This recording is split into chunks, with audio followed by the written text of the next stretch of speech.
The morning mist hung heavy over St. Peter's Square as thousands of mourners gathered in solemn silence.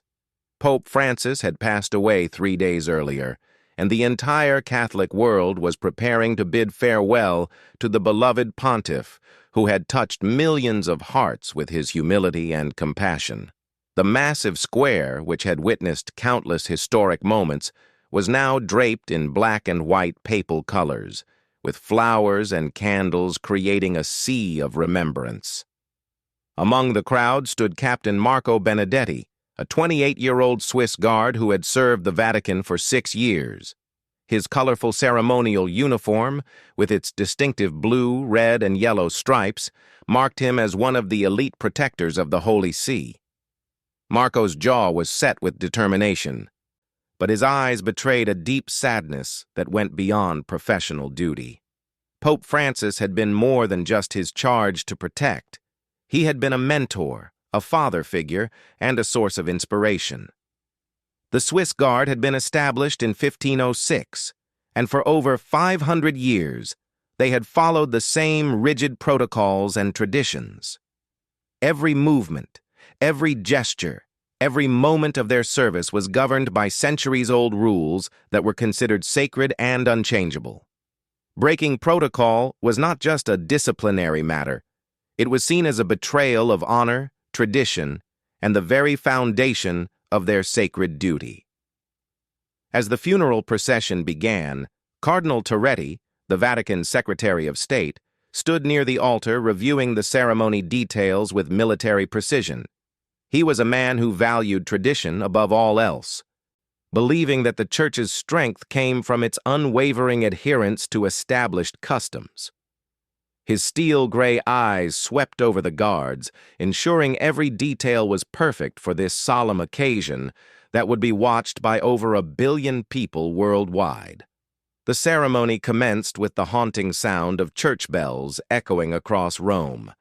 Pope Francis's simple wooden coffin, as he had requested, was carried by 8 pallbearers toward the altar. The crowd fell into deeper silence, broken only by quiet sobs and whispered prayers in dozens of languages.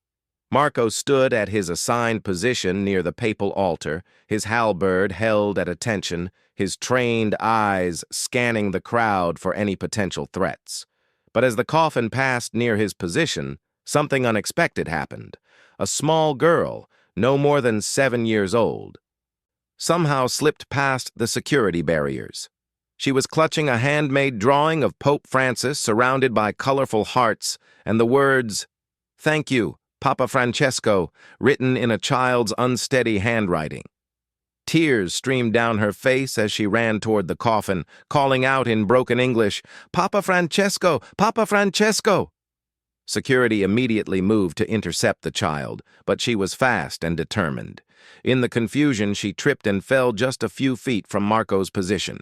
Her drawing scattered across the marble floor, and she scraped her knee, crying out in pain and fear. The security team was closing in, and protocol demanded that Marco maintain his position at all costs. Nothing, absolutely nothing, was supposed to break the solemnity and order of a papal funeral. Marco's training had been drilled into him for 6 years. He knew every rule, every regulation, every expectation. Guards were to remain motionless, except in cases of direct threats to church officials. A child, no matter how distressed, was not considered a threat requiring intervention. The protocol was clear. Let security handle civilian matters while guards maintained their ceremonial positions. But as Marco looked down at the frightened child, something stirred deep within him. He saw in her eyes the same love and devotion for Pope Francis that he himself had felt. This was not just any child causing a disturbance. This was a little girl whose heart was breaking because she wanted to say goodbye to someone who had meant the world to her. Pope Francis had always spoken about putting humanity before bureaucracy, about choosing compassion over cold rules. The seconds ticked by like hours. Cardinal Toretti's eyes were now fixed on the situation, his expression stern and disapproving. The other Swiss guards remained frozen at their posts, following protocol exactly as they had been trained. The security team was almost upon the child, their movements efficient and impersonal. In moments, she would be quickly and quietly removed from the scene, her innocent tribute lost in the shuffle of official procedures. Marco's mind raced through the consequences of what he was considering. Breaking protocol during a papal funeral would likely mean immediate dismissal from the Swiss Guard, public humiliation, and the end of a career he had worked his entire adult life to build. His family back in Switzerland would be devastated. His fellow guards would see him as a traitor to their sacred traditions. The church hierarchy would never forgive such a public breach of discipline. Yet, as he watched the little girl struggling to reach her scattered drawing while security approached, Marco heard Pope Francis's voice in his memory. During one of their brief conversations, the Pope had told him, "Marco, remember that rules are meant to serve love, not the other way around. When we forget the human heart in our pursuit of perfect order, we lose sight of what truly matters." The child looked up at Marco with desperate, pleading eyes. In that moment, she seemed to represent every person who had ever been touched by Pope Francis's message of mercy and inclusion. The Pope who had washed the feet of prisoners, who had embraced the homeless, who had said that the church should be a field hospital for wounded souls. What would he want Marco to do? With his heart pounding and his hands trembling almost imperceptibly, Marco made a decision that would change his life forever. He stepped away from his ceremonial position, breaking 5 centuries of unbroken Swiss Guard protocol. The crowd gasped as they noticed the colorfully uniformed guard moving during the solemn ceremony. Camera flashes began to pop, and television cameras swiveled to capture this unprecedented moment. Marco knelt beside the crying child, his tall frame folding down to her level. His voice was gentle but urgent as he spoke to her in English. "Don't be afraid, little one. Let me help you." He quickly gathered her scattered drawing, his large hands careful with the delicate paper that clearly meant so much to her. The security team stopped their approach, uncertain how to handle a Swiss guard's involvement in the situation. "I wanted to give this to Papa Francesco," the girl whispered through her tears, pointing toward the coffin. "He helped my mama when she was sick. I wanted to say thank you." Marco's eyes filled with emotion as he understood the depth of her loss and love. This child had not come to cause a disturbance. She had come to honor the man who had somehow touched her family's life in their time of need. Pope Francis had made it his mission to reach out to the forgotten, the hurting, the small voices that often went unheard in the vastness of institutional religion. Standing slowly, Marco looked around at the thousands of faces watching this unfolding drama. Cardinal Toretti's expression had grown thunderous, clearly signaling that severe consequences awaited. The other Swiss guards remained at their posts, but Marco could see confusion and concern in their eyes. Some seemed to understand his motivation, while others appeared shocked by his unprecedented breach of duty. But Marco's attention was drawn to something else entirely. In the crowd, he began to notice other faces, faces that reflected the same love and gratitude that shone in the little girl's eyes. An elderly man wiping away tears, a young mother holding her baby closer, teenagers who had traveled from distant countries to pay their respects. These were Pope Francis's people, the ones he had spent his papacy reaching out to and embracing. Marco realized that this moment was bigger than protocol, bigger than tradition, bigger than his own career. This was about honoring the true spirit of the man they were burying, a man who had consistently chosen human connection over institutional rigidity. With gentle determination, Marco took the child's hand and began walking toward the coffin, knowing that with each step he was walking away from the life he had known and toward an uncertain future. The silence in St. Peter's Square was now complete, broken only by the sound of their footsteps on the marble. Every eye was upon them, the tall Swiss guard in his bright ceremonial uniform, and the small girl whose simple drawing had sparked a moment that would be remembered long after the formal ceremonies were forgotten. As they approached the area near Pope Francis's coffin, Marco felt the weight of history pressing down upon him. He was about to complete an act of defiance that went against everything he had been trained to believe was sacred and unchangeable. Yet somehow, in his heart, he knew that Pope Francis himself would have understood. The man who had revolutionized the papacy with his emphasis on mercy over judgment, inclusion over exclusion, would have seen this moment not as a breaking of sacred rules, but as a fulfillment of the gospel's deepest teachings. The child squeezed Marco's hand tighter as they drew closer to their destination, her innocent faith giving him strength to continue forward into the unknown consequences that awaited them both.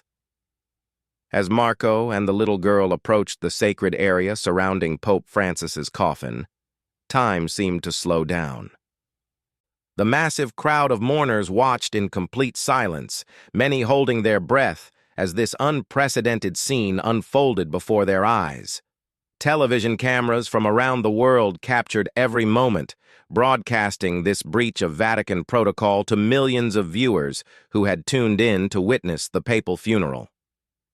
Cardinal Toretti stepped forward, his face flushed with anger and disbelief.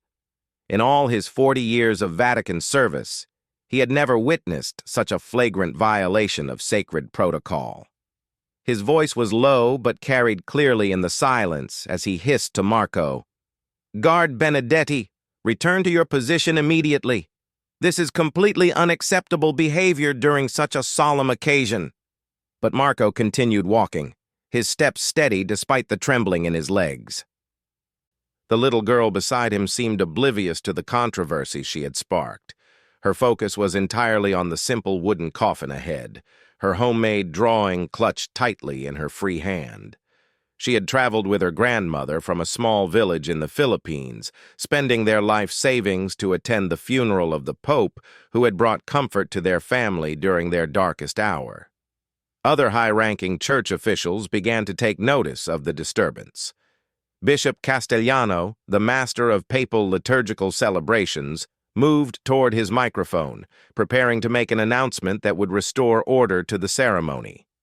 The Swiss Guard commander, Colonel Weber, stood frozen in shock, his mind racing through the disciplinary procedures that would need to be implemented once this embarrassing incident was concluded. As they reached the barrier that separated the general crowd from the sacred funeral space, Marco paused. This was the final boundary. Crossing it would complete his act of defiance and seal his fate. The security personnel stationed there looked at him with confusion and concern, uncertain whether to stop a Swiss guard who appeared to be acting on some kind of unknown authority. The child looked up at Marco with complete trust, her dark eyes reflecting a faith that cut through all the political and procedural complications surrounding them. "Is it okay?" she whispered, her small voice carrying a wisdom that seemed far beyond her years. "Can I really say goodbye to Papa Francesco?" Marco knelt down to her level once more, his ornate uniform a stark contrast to her simple dress. As he looked into her innocent face, he remembered another moment from months earlier when Pope Francis had spoken privately with the Swiss Guard unit. The Pope had shared stories about his own childhood in Argentina, about the small gestures of kindness that had shaped his understanding of faith and service. "The Church exists for moments like these," Pope Francis had told them. "We are not here to be museum keepers of perfect traditions. We are here to be living witnesses of God's love in action. Sometimes that means making choices that others might not understand, but that serve the deeper truth of what we believe." Standing back up, Marco made his choice. He stepped across the barrier, gently guiding the little girl with him into the sacred space that had been reserved only for church dignitaries and heads of state.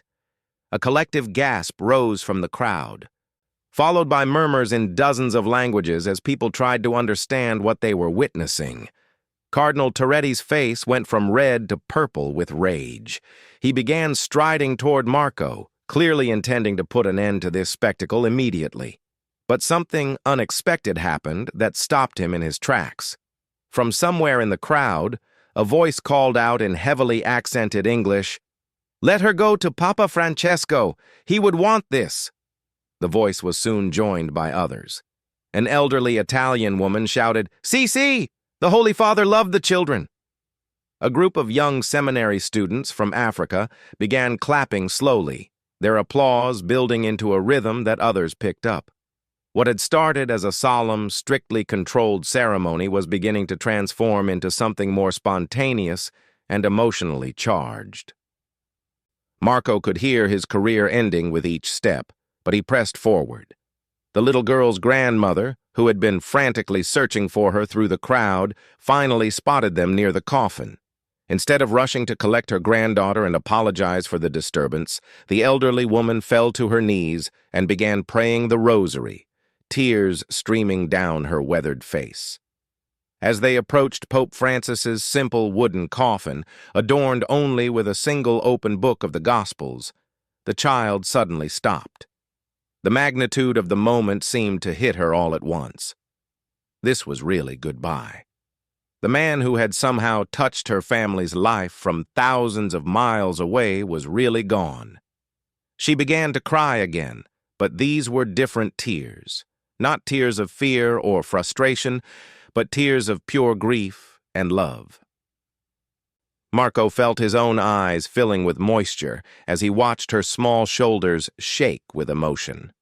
Around them, the massive ceremony continued, but it felt as though they existed in a small bubble of intimate farewell. The child approached the coffin slowly, reverently, her handmade drawing held out like a precious offering. "Papa Francesco," she whispered, so quietly that only Marco could hear her. "Thank you for helping my mama get better when she was sick. Thank you for making her smile again. I drew this picture of you with all the people who love you. I wanted you to have it so you won't be lonely in heaven." She placed the colorful drawing on the edge of the coffin, her small hands lingering as if she were reluctant to let go of this final connection. The paper fluttered slightly in the gentle breeze that moved through St. Peter's Square, but it stayed in place, a child's tribute amid the elaborate formal arrangements of white lilies and papal symbols. As the little girl stepped back from the coffin, something remarkable began to happen throughout the square. Other people in the crowd started moving forward, many of them carrying their own simple tributes. Handwritten letters, small religious medals, photographs of loved ones they wanted Pope Francis to remember. The strict barriers that had separated different sections of mourners began to seem less important as human emotion overrode official protocol. Cardinal Toretti found himself in an impossible situation.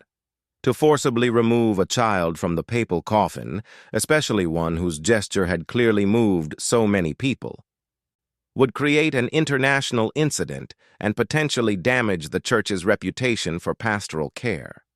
Yet allowing this breach of protocol to continue would set a precedent that could undermine centuries of carefully maintained traditions. Marco stood protectively near the little girl as she said her final goodbye, his eyes scanning the reactions of church officials around him.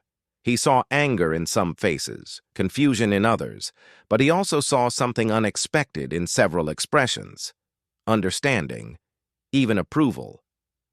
A few of the younger priests and nuns in attendance were nodding their heads slightly, as if recognizing something authentic and important in what they were witnessing.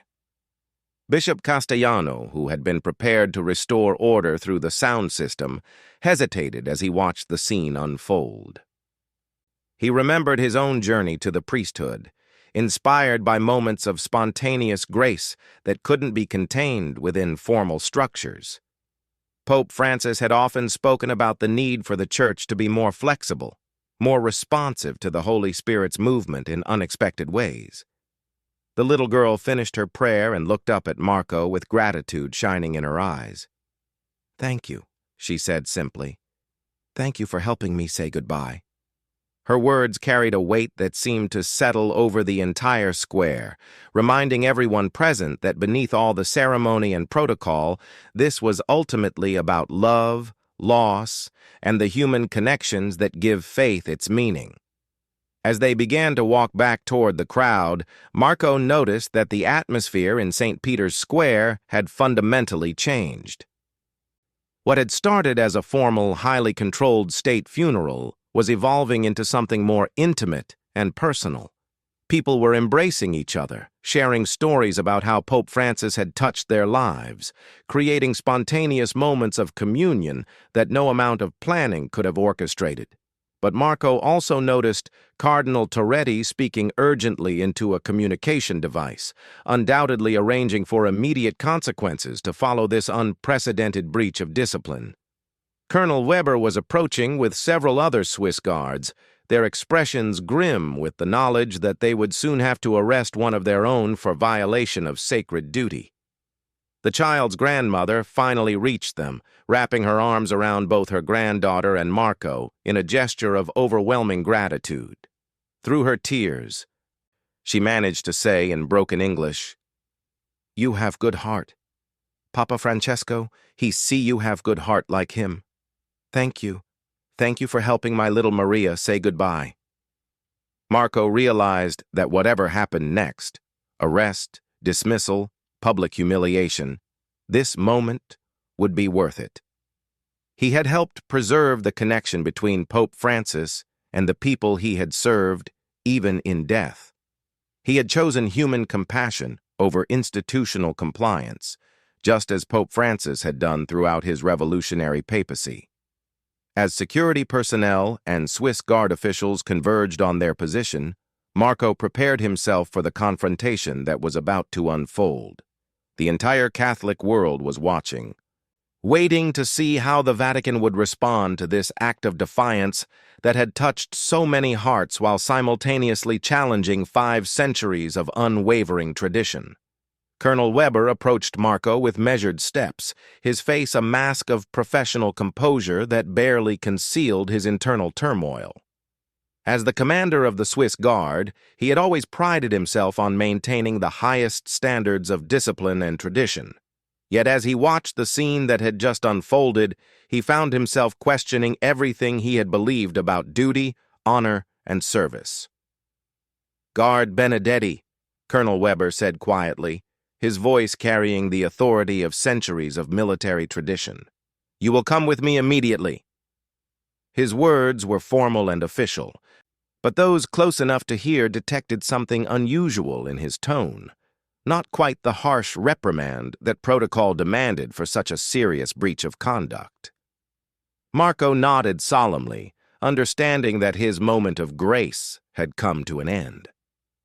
He gently helped little Maria back toward her grandmother, whispering, "Be brave, little one. Papa Francesco heard your goodbye, and he will remember you always."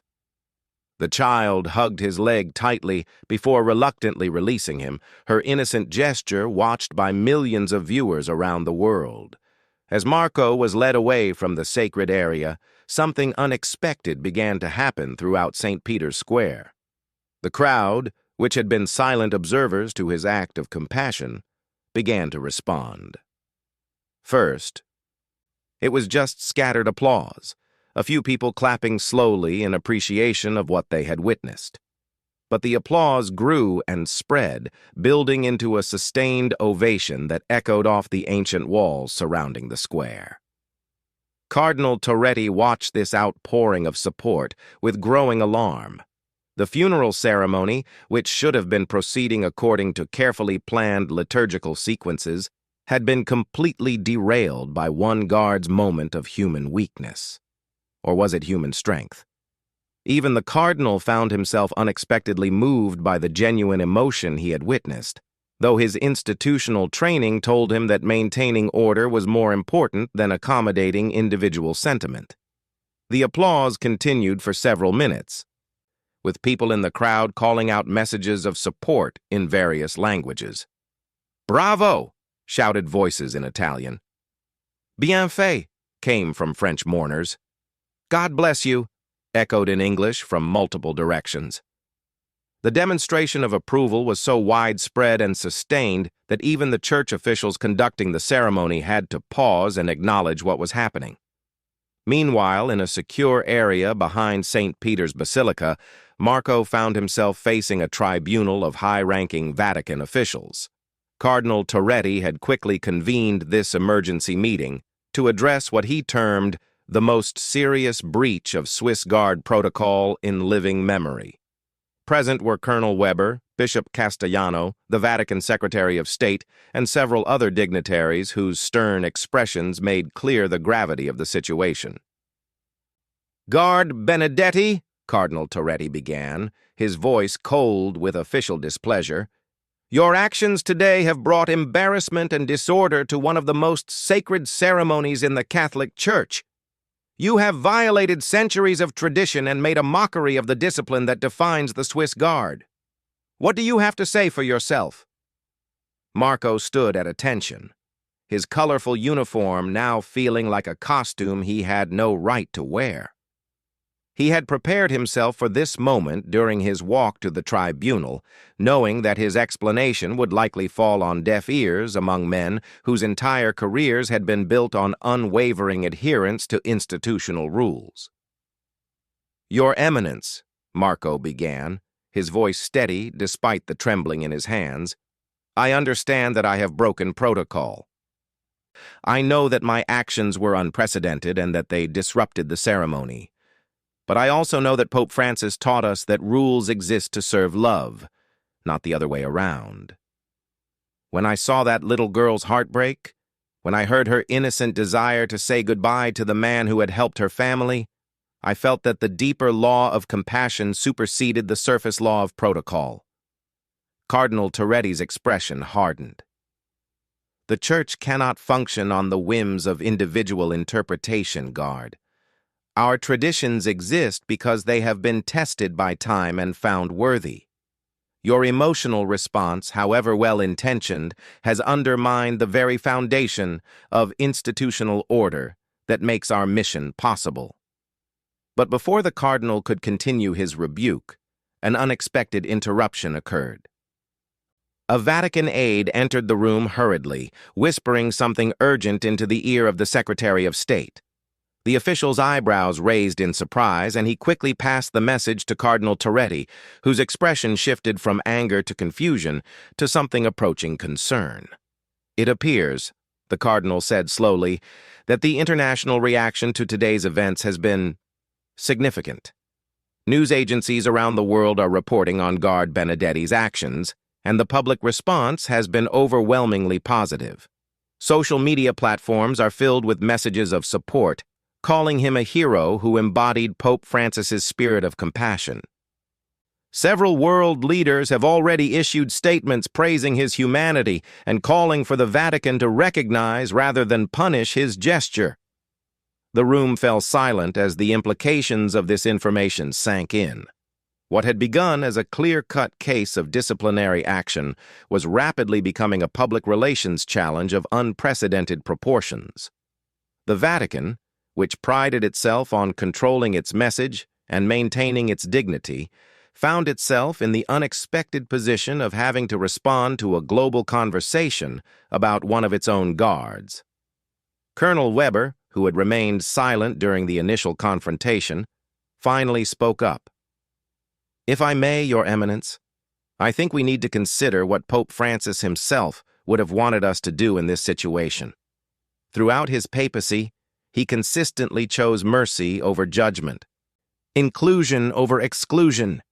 He often spoke about the Church being a field hospital for wounded souls, not a museum of perfect traditions." Bishop Castellano nodded thoughtfully. "I must admit that I was moved by what I witnessed today. That child's grief was genuine, and Guard Benedetti's response reflected the kind of pastoral sensitivity that Pope Francis spent his entire papacy trying to instill in all of us." Cardinal Toretti found himself in an impossible position. His instinct was to uphold tradition and discipline, but he was beginning to realize that punishing Marco severely might actually dishonor Pope Francis's memory rather than preserve Vatican dignity. The beloved Pope had revolutionized the papacy precisely by breaking with rigid traditions when human need demanded flexibility. Outside the meeting room, the funeral ceremony had concluded, but thousands of mourners remained in St. Peter's Square, many of them asking about the Swiss Guard who had helped the little girl. News crews were interviewing people who had witnessed the event, and their responses were universally positive. "He showed us what Pope Francis was really about," said one elderly woman from Ireland. "He reminded us that the Church is supposed to be about love, not rules," added a young father from Brazil. As the tribunal continued their deliberations, another aide brought word that little Maria and her grandmother were asking to speak with whoever was in charge. They wanted to thank the Vatican for allowing their moment of goodbye and to clarify that they had never intended to cause any problems. The grandmother, speaking through a translator, explained that her granddaughter had been inconsolable since Pope Francis's death because he had somehow played a role in her mother's recovery from a serious illness. The story that emerged was deeply moving. Maria's mother had been suffering from severe depression after her husband's death in a construction accident. She had been on the verge of suicide when a local priest had shown her a video of Pope Francis speaking about hope and healing. Something in the Pope's words and manner had reached through her despair, giving her the strength to seek help and eventually recover.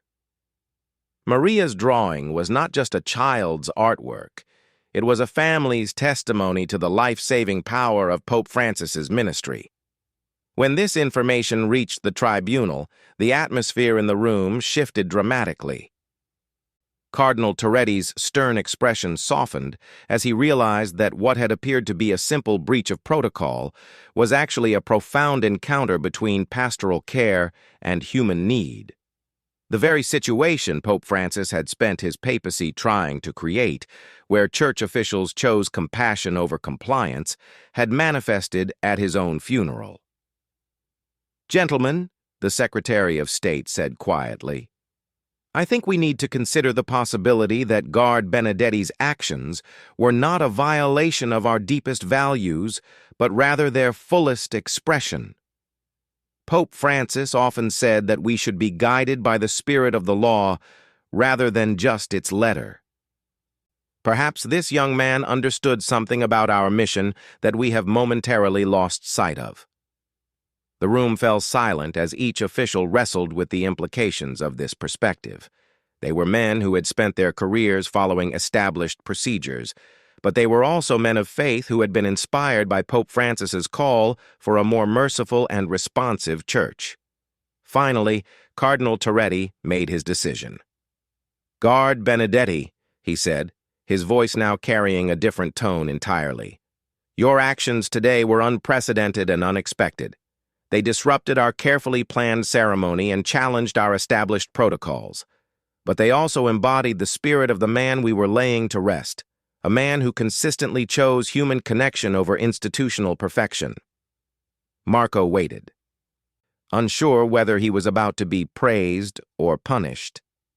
"The Vatican has decided," the Cardinal continued, "that while we cannot officially endorse the breaking of protocol, we recognize that your actions flowed from a genuine desire to serve the pastoral mission of the Church. You will not face disciplinary action. Instead, you will be transferred to a new position within Vatican security, where your obvious pastoral instincts can be better utilized in service of the Church's mission." The relief that flooded through Marco was overwhelming, but it was quickly replaced by a deeper understanding of what had occurred. His moment of choice had not just helped one little girl say goodbye to Pope Francis, it had reminded the entire church leadership of the values that truly mattered. As news of the Vatican's decision spread throughout the world, the story of the Swiss Guard who broke protocol became a symbol of Pope Francis's lasting impact on the Church. Little Maria returned to the Philippines with her grandmother, carrying not just the memory of her goodbye to Papa Francesco, but also the knowledge that her innocent grief had touched hearts around the globe. Marco continued his service to the Vatican, but with a new understanding of what that service truly meant. He had learned that sometimes the highest form of obedience is knowing when to disobey, and that the deepest traditions are honored not by rigid compliance, but by living faithfully the spirit that created them in the first place.